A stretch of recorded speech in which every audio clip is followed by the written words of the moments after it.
Imagine discovering that your own son has been calling you a washed-up construction worker, playing with dollhouses behind your back for 2 years. Now imagine him saying it to 300 wedding guests while you sit there, quietly enduring the humiliation. That's exactly what happened to me at Ryan's wedding in Austin.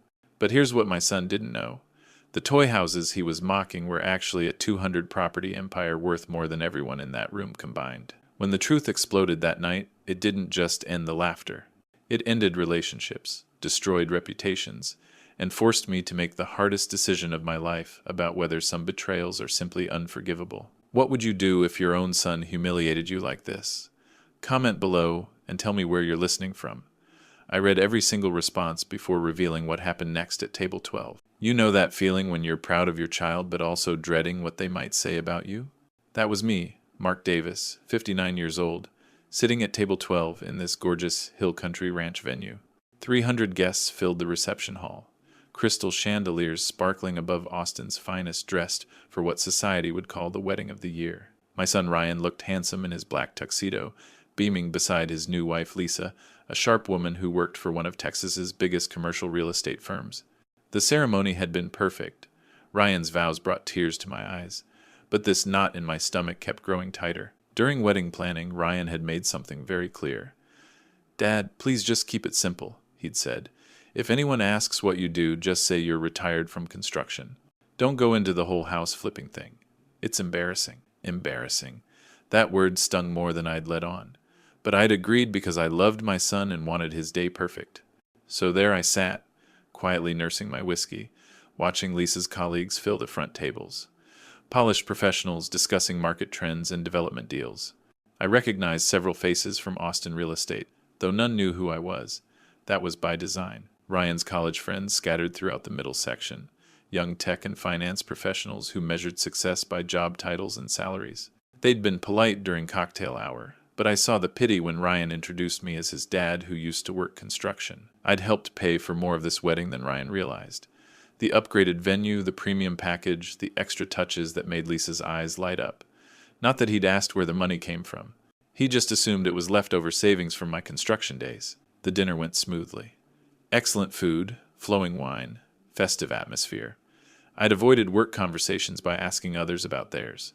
People love talking about themselves, especially successful people at fancy weddings. But now Ryan was standing, tapping his champagne glass with a silver knife. That knot in my stomach became a full-blown cramp. 300 guests turned their attention to the groom as the room quieted. Lisa squeezed his hand encouragingly, her smile bright and expectant. "Thank you all for being here tonight," Ryan began, his voice carrying clearly through the sound system. "Lisa and I are overwhelmed by your love and support. This has truly been the perfect day." He paused, looking around with the confidence of a man who'd never doubted his place in the world. His eyes found mine briefly, and I saw something that made my heart sink. This wasn't going to be a simple thank you speech. "Before we continue celebrating, I want to take a moment to talk about family," Ryan continued, his tone shifting. "Specifically, I want to talk about my father." The room fell completely silent. 300 pairs of eyes began searching for me at table 12. This was the moment I'd been dreading all day. I forced a smile and raised my glass slightly, hoping this would be brief and kind.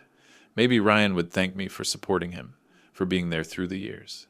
Maybe he'd mention how proud he was to be my son. I was wrong. "My dad's been going through what I guess you'd call a late-life crisis," Ryan said with a grin that made my blood run cold.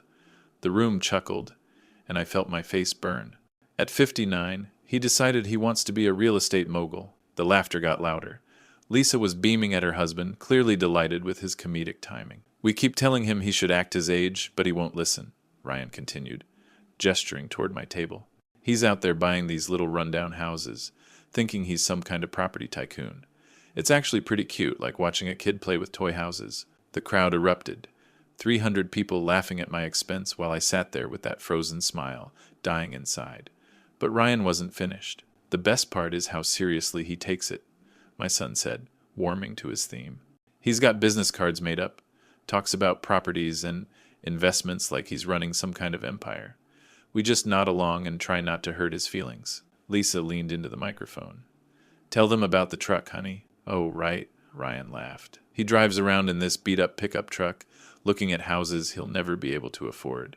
The neighbors probably think he's casing the joint for burglaries. The laughter was deafening now. I could see people wiping tears from their eyes, slapping their knees, having the time of their lives at my expense. The real estate professionals at the front tables were practically howling. One of them, a distinguished man in an expensive suit, was shaking his head with an amused smile. "Look, we love Dad anyway," Ryan said, his voice dripping with condescension. "Even if his big dreams are a little unrealistic for someone his age. I mean, when you're pushing 60 and you've spent your whole life swinging a hammer, maybe it's time to accept your limitations." That hit like a physical blow. My whole life swinging a hammer. Limitations. My own son, reducing 30 years of skilled construction work to some kind of failure. But hey, Ryan raised his glass.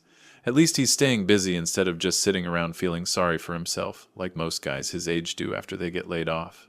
We support Dad's little hobby, even if it means listening to him talk about square footage and market values like he actually knows what he's talking about. The way he said little hobby with those air quotes, the dismissive laughter, the 300 people all enjoying this public humiliation of the man who'd raised him, who'd worked double shifts to pay for his college, who'd just helped fund this very wedding he was being mocked at. I wanted to leave. I wanted to walk out and never speak to either of them again.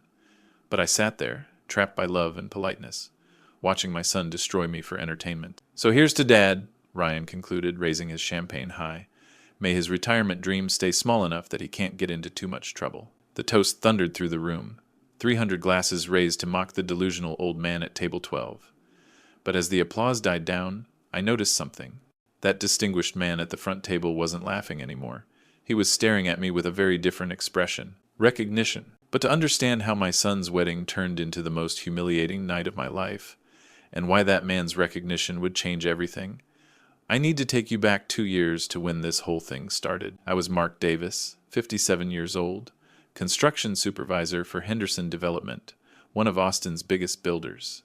For 32 years, I'd managed crews, read blueprints, and turned empty lots into neighborhoods. I knew every inch of Austin's construction scene, every contractor worth hiring, every supplier who'd deliver quality materials on time. Then came that Tuesday morning in March. We were working on a luxury development in Westlake Hills when the crane operator made a mistake. The load shifted, cables snapped, and 3 tons of steel beams came crashing down. I pushed 2 of my guys out of the way, but couldn't get clear myself. I woke up in Del Seaton Medical Center with a shattered left leg, 3 broken ribs, and a concussion that kept me dizzy for weeks. The doctors said I was lucky to be alive. Henderson Development said I was lucky they wouldn't fight the workers' compensation claim. What they didn't say, but made crystal clear through their lawyers, was that 57-year-old supervisors with major injuries weren't exactly in high demand. The settlement was fair, the medical bills were covered, but my career was over. Just like that, Ryan visited me exactly twice in the hospital. Both times, he spent more time on his phone than talking to me. "Don't worry, Dad," he'd said. "You've got your pension coming, and now you can finally relax. Maybe take up fishing or something." Fishing. Like I was ready to be put out to pasture. The first few months were dark. I sat in my small apartment, watching daytime television and feeling sorry for myself. The settlement money was decent, but it wouldn't last forever. Ryan had started dating Lisa around that time, and whenever they visited, I could see the embarrassment in his eyes. His girlfriend was this sharp, successful real estate agent, and his dad was a broken-down construction worker collecting disability. That's when I saw the house. I was driving around one afternoon, just to get out of the apartment, when I spotted this little ranch-style home in East Austin. The for sale sign had been there so long it was faded, the yard was overgrown, and half the shutters were hanging crooked. But I saw something else. I saw potential. 32 years in construction had taught me to see beyond the surface problems. The foundation was solid, the roof structure was sound, and the neighborhood was gentrifying fast. Young professionals were moving in, fixing up the old houses, turning working-class blocks into trendy addresses. I called the listing agent that afternoon. The house had been on the market for 8 months. The owner was desperate to sell, willing to take $40,000 below asking price. With my settlement money, I could buy it cash, and still have enough left over for materials. Ryan thought I'd lost my mind. "Dad, you can barely walk upstairs. How are you going to renovate a house?" But he didn't understand. I wasn't just buying a house. I was buying my future back. 3 months later, I'd transformed that wreck into a showpiece. New kitchen, updated bathrooms, hardwood floors, refinished to gleaming perfection. I sold it for $60,000 more than I'd paid, even after materials and the few subcontractors I'd hired for the heavy work I couldn't handle alone. That's when I knew I wasn't done, not even close. That first house taught me something Ryan and Lisa would never understand. Age wasn't my limitation. It was my advantage. While young flippers guessed at renovation costs, I knew exactly what materials would cost and which contractors wouldn't rip me off. While they learned through expensive mistakes, I leveraged 30 years of construction knowledge to spot problems others missed. Within 6 months, I'd flipped 3 more houses, each one bigger profit than the last. That's when I made the decision that changed everything. Instead of just flipping, I started keeping the best properties as rentals. By year 1, I owned 12 houses across Austin's hottest neighborhoods, East Austin, Muller, Rainey Street District. The rental income covered my living expenses while property values climbed faster than I'd imagined. I was smart about it. Set up Davis Properties as an LLC, kept my name out of public records, worked through property management companies. To the world, Davis Properties was just another faceless investment group. Nobody connected it to Mark Davis, the washed-up construction worker. Ryan and Lisa had no idea. They saw the same small apartment, same beat-up truck, same man playing with toy houses. I let them think that because their reaction revealed everything about their character. "Dad's still doing his little house thing," Ryan would tell people. "It keeps him busy." Lisa was worse. She'd patronize me with, "How's your hobby going, Mark?" Then launch into stories about her real job, handling commercial properties for serious investors. The irony was delicious. Lisa worked for Morrison & Associates, Austin's premier commercial real estate firm. What she didn't know was that Davis Properties had become one of their biggest clients. I was buying strip malls, office buildings, apartment complexes through Morrison's commercial division. I'd listened to Lisa brag about landing this mysterious client buying up half of East Austin. She'd gush about how impressive Davis Properties was, how they moved fast with cash offers, clearly run by someone who understood the market. "I wish I could meet whoever runs Davis Properties," she said one Sunday dinner. "They're obviously a major player, probably some tech mogul or oil money from Houston." Ryan nodded. "That's real business, Dad.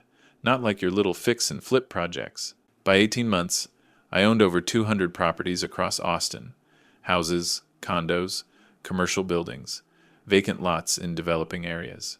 Davis Properties was worth more than $50 million, with monthly cash flow exceeding most people's annual salaries. I was one of Texas's biggest real estate investors, and my family thought I was a sad old man playing with dollhouses. Wedding planning started around that time. Ryan was nervous about introducing Lisa's colleagues to his construction worker father. "Please don't embarrass me talking about your house projects," he said. "These are serious business people." I almost laughed. Several of those serious business people worked for companies I now owned. That distinguished gentleman he was eager to impress probably had my signature on his employment contracts, but I kept quiet. I wanted to see how far their cruelty would go before the truth came out. The wedding planning brought out the worst in both of them. Ryan called me 3 months before the big day. "Dad, we need to talk about the reception."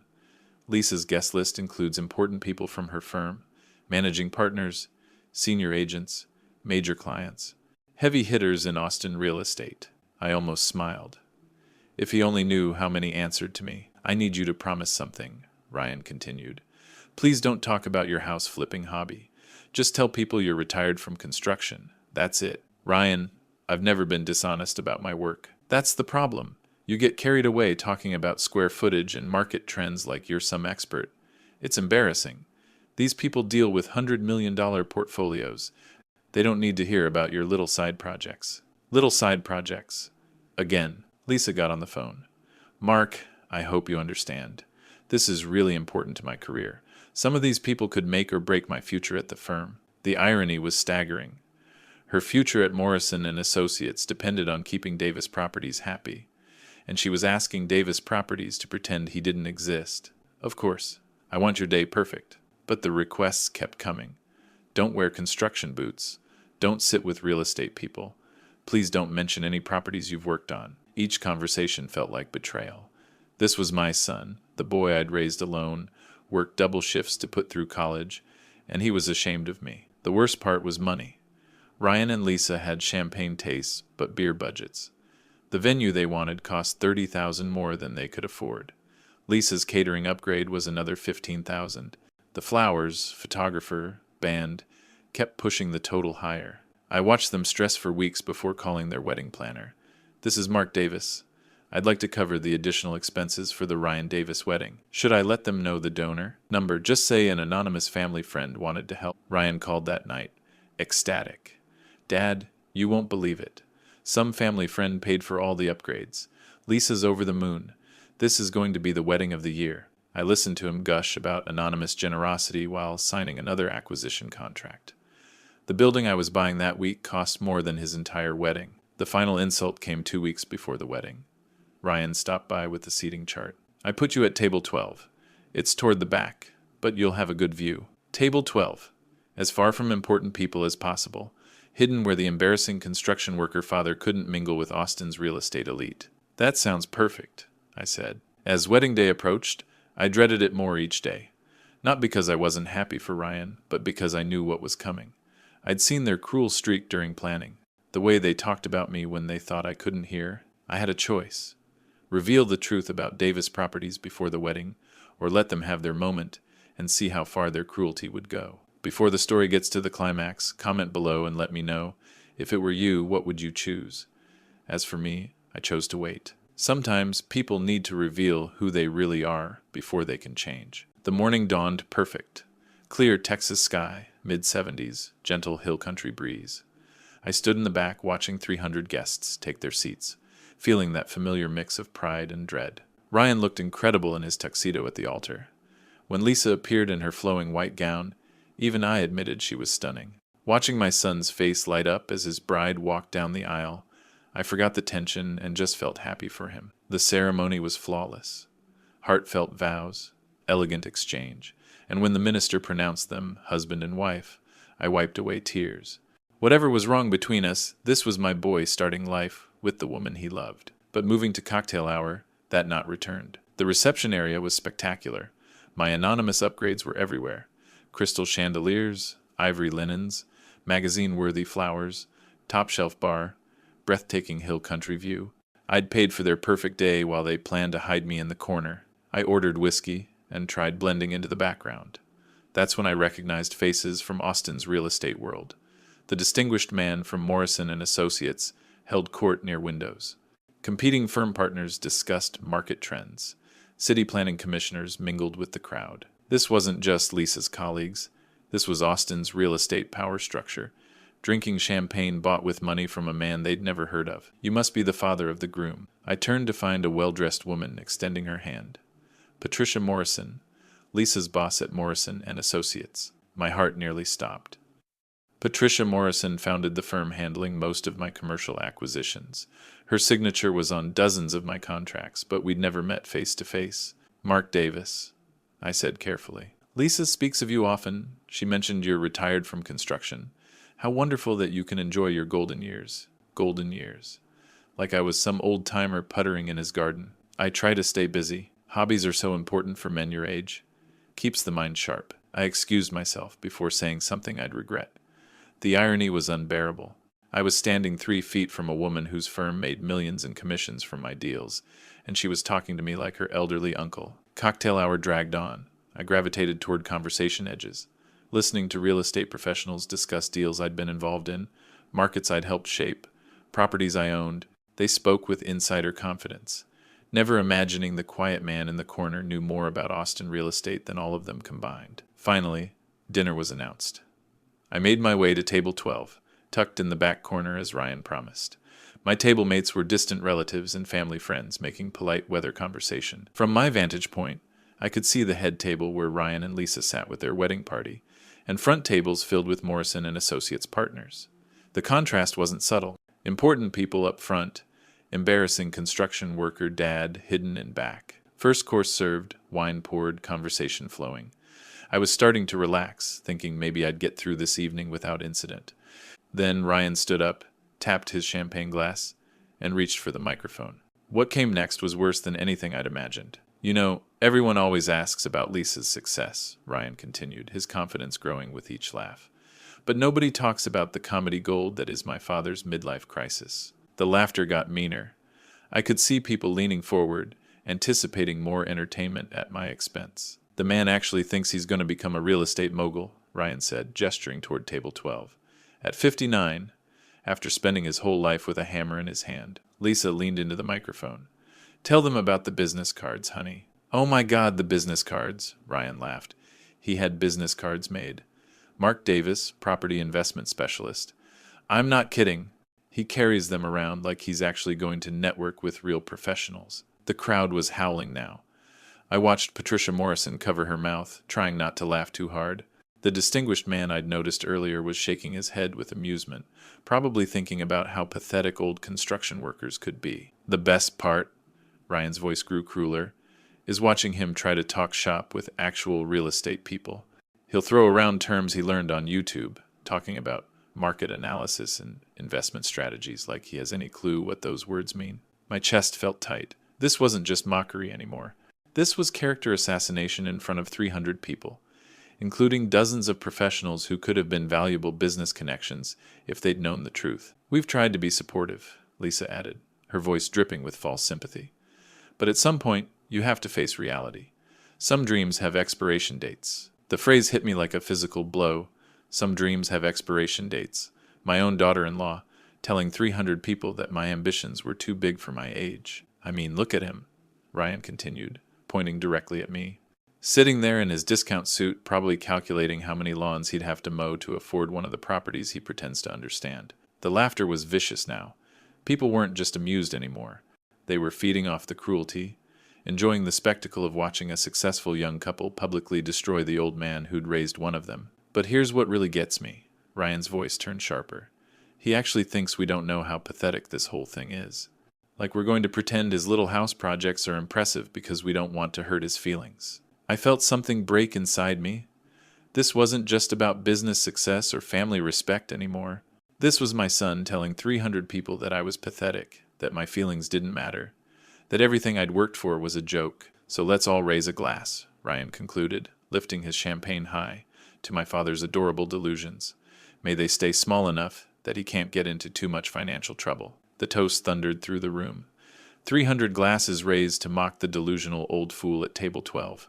But as the applause died down and people began to sit, I noticed something different. That distinguished man at the front table wasn't laughing anymore. He was staring at me with an expression I recognized from business meetings. The look of someone trying to place a face, connect a name, remember where they'd seen someone before. Patricia Morrison had stopped smiling too.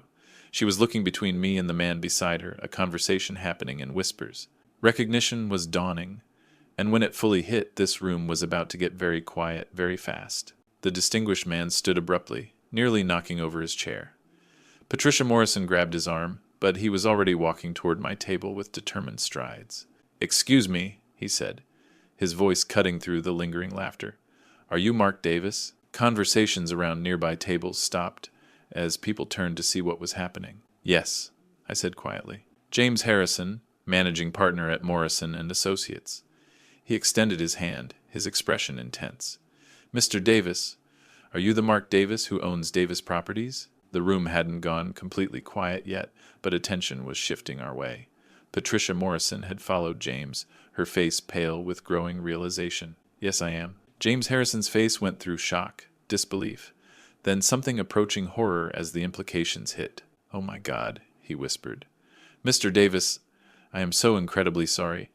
I had no idea you were here tonight." "It's fine, Mr. Harrison." "No, it's not fine," he said, his voice getting louder. "What just happened here is absolutely not fine." Patricia Morrison stepped forward, her professional composure cracking. "Mr. Davis, please forgive me. Your property management company handles all our communications, but I never connected the name." Their raised voices had drawn attention from surrounding tables. Ryan was looking our way with confusion, probably wondering why important business people were suddenly interested in his embarrassing father. James Harrison looked around the room, then back at me. "Mr. Davis, with your permission, I think people need to know who you really are." I studied his face, then looked toward the head table where Ryan and Lisa watched with growing confusion. After what I'd endured, part of me wanted to let the truth explode. "All right," I said. James Harrison walked to the front and took the microphone from the confused DJ. "Excuse me, everyone." His voice boomed across the reception hall. "I'm James Harrison, managing partner at Morrison and Associates. I need to interrupt because something very important has just come to my attention. The room fell completely silent. 300 guests turned to look at him, including Ryan and Lisa, who were staring with growing alarm. Ladies and gentlemen, we have just witnessed something deeply troubling. The father of the groom has been publicly mocked tonight for his business ventures. What you don't know is that the man sitting quietly at table 12 is Mark Davis, founder and CEO of Davis Properties. Gasps echoed around the room. Several real estate professionals sat up straighter, recognition flooding their faces. Davis Properties, James continued, owns over 200 properties in Austin, with a portfolio worth more than $50 million. Mr. Davis is not some amateur playing with toy houses. He is one of the most successful real estate investors in Texas. The silence was deafening. Then chaos erupted. Ryan's face had gone completely white. Lisa looked like she was going to be sick. Around the room, real estate professionals were frantically whispering, probably remembering deals they'd handled for Davis Properties. Furthermore, James's voice cut through the noise. Many of you work for companies that have benefited from Mr. Davis's business. The man you've been laughing at tonight is quite possibly the most powerful person in this room. He handed the microphone back. The room remained in stunned silence, 300 people trying to process what they'd just learned. That's when Ryan finally found his voice. "Dad," he said, barely audible, "is this true?" I looked at my son across that silent room, seeing him truly for the first time in years. Not the confident young professional who'd just humiliated me, but a scared boy who'd realized he'd made a terrible mistake. "Yes, Ryan. It's true." The words fell like stones into still water. Lisa covered her face with her hands. Ryan's legs seemed to give out as he sank back into his chair. "Every word Mr. Harrison said is accurate," I continued, my voice carrying clearly in the silence. "I own Davis Properties. I've been one of Austin's largest real estate investors for the past 2 years. And yes, I paid for most of this wedding, through an anonymous donation, because I wanted your day to be perfect." Ryan's face crumpled. "Dad, I had no idea. I'm so sorry. I'm so incredibly sorry." Lisa was crying now, mascara running down her cheeks. "Mark, please forgive us. We didn't know. If we had known..." "But that's exactly the problem," I said, standing up from table 12. "You didn't know because you never bothered to ask. You decided what my story was and never once considered you might be wrong." I walked toward the head table, 300 pairs of eyes following me. "Ryan, you stood up here tonight and told these people I was pathetic. You mocked my dreams, called my work embarrassing, suggested I should act my age and accept my limitations." "I was wrong," Ryan said, tears in his eyes. "I was so wrong, Dad. Please, can you forgive me?" I stopped a few feet from their table. "Son, I love you. I always will. But forgiveness isn't the same as trust, and trust has to be earned back." Lisa looked up at me desperately. "What can we do? How can we fix this?" "That's up to you to figure out," I said. "But it starts with understanding that respect isn't something you give when someone proves they deserve it. It's something you give because they're human beings who matter." I looked around the room at the 300 guests who'd been laughing at me an hour ago. I hope tonight taught all of us something about making assumptions. 6 months later, things had changed in ways I never expected.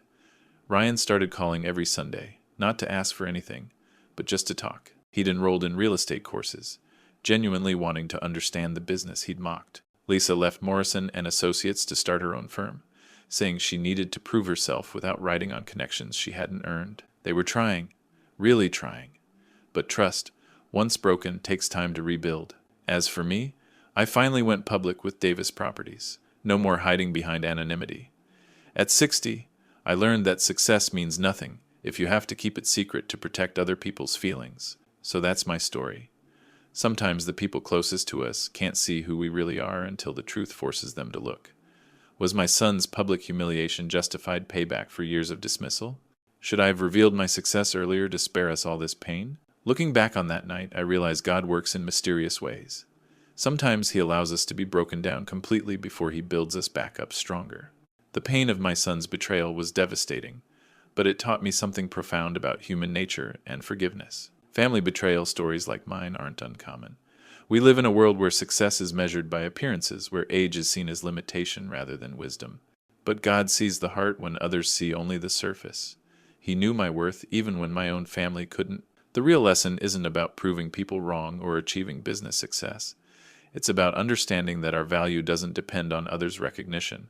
Whether you're reading grandpa stories about late life triumph or betrayal stories about family disappointment, remember this: respect should be given freely, not earned through wealth or status. Many grandpa stories end with bitterness, but mine taught me that forgiveness is possible even after deep hurt. God gives us the strength to love people who've wounded us while still maintaining healthy boundaries.